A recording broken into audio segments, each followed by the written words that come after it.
Capítulo 16 do livro de Atos, vamos ler juntos? Começa assim. Chegou também a Derbe e a Listra. Havia ali um discípulo chamado Timóteo, filho de uma judia crente, mas de pai grego.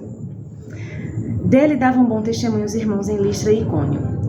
Quis Paulo que ele fosse em sua companhia e por isso circuncidou por causa dos judeus daqueles lugares, pois todos sabiam que seu pai era grego.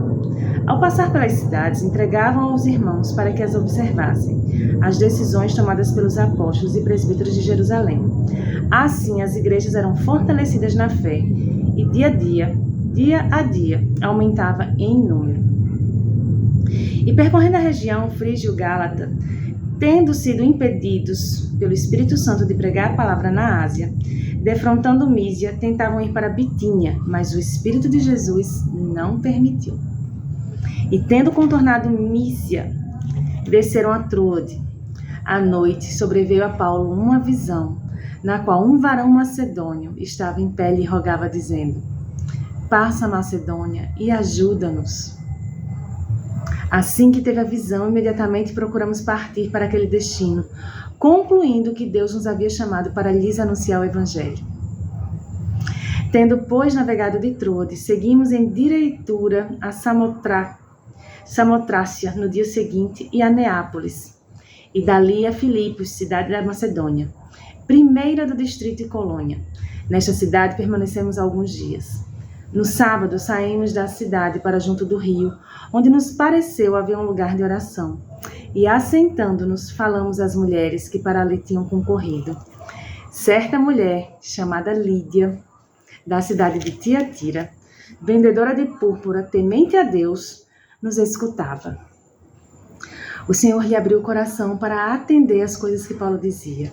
Depois de ser batizada, ela e toda a sua casa nos rogou, dizendo: se julgais que eu sou fiel ao Senhor, entrai em minha casa, e aí ficai. E nos constrangeu a isso. Aconteceu que, indo nós para o lugar de oração, nos saiu ao encontro uma jovem possessa, de espírito adivinhador, a qual, adivinhando, dava grande lucro aos seus senhores. Seguindo a Paulo e a nós, clamava, dizendo: estes homens são servos de Deus Altíssimo, e vos anunciam o caminho da salvação. E isso se repetia por muitos dias. Então Paulo, já indignado, voltando-se, disse ao Espírito: em nome de Jesus Cristo, eu te mando, retira-te dela. E ele na mesma hora saiu. Vendo os seus senhores que se lhe desfizera a esperança do lucro, agarrando em Paulo e Silas, os arrastaram para a praça, à presença das autoridades. E levando-os aos pretores, disseram: estes homens, sendo judeus, perturbam a nossa cidade, propagando costumes que não podemos receber nem praticar porque somos romanos. Levantou-se a multidão, unida contra eles, e os pretores, rasgando-lhes as vestes, mandaram açoitá-los com varas, e depois de lhes darem muitos açoites, os lançaram no cárcere, ordenando ao carcereiro que os guardasse com toda a segurança. Este, recebendo tal ordem, levou-o para o cárcere interior e lhes prendeu os pés no tronco.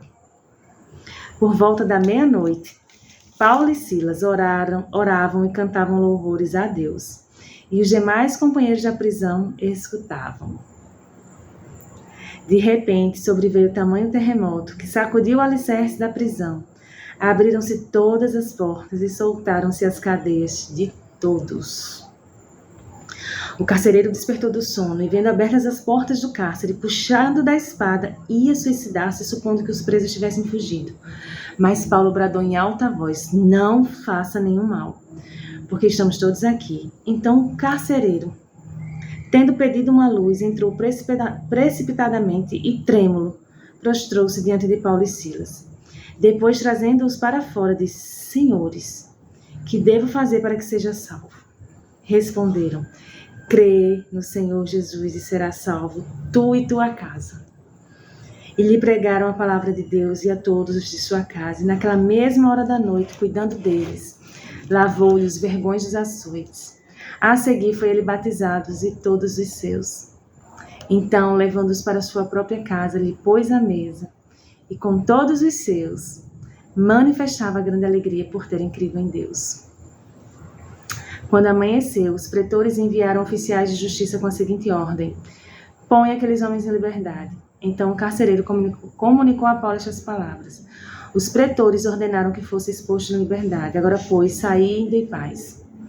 Paulo, porém, lhes replicou: sem ter havido processo formal contra nós, nos açoitaram publicamente e nos recolheram ao cárcere. Sendo nós cidadãos romanos, querem agora as ocultas lançar-nos fora?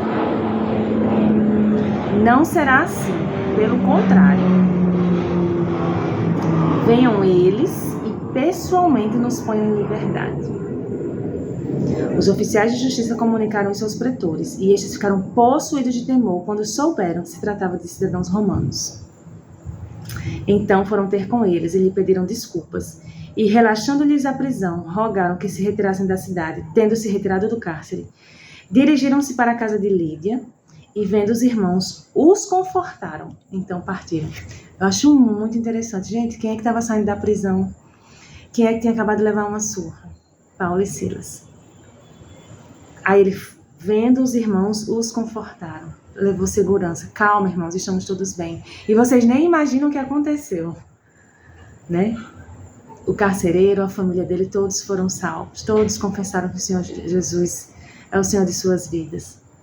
Então, assim, foi um ministério muito, vou usar uma palavra, muito surreal, minha gente. Não dá pra eu e você visualizar tudo isso, não dá. Pelo menos pra mim não dá. Eu tô muitos milhões de anos atrás de Paulo e a minha fé não chega nem ao rastro do pó do cavalo de Saulo.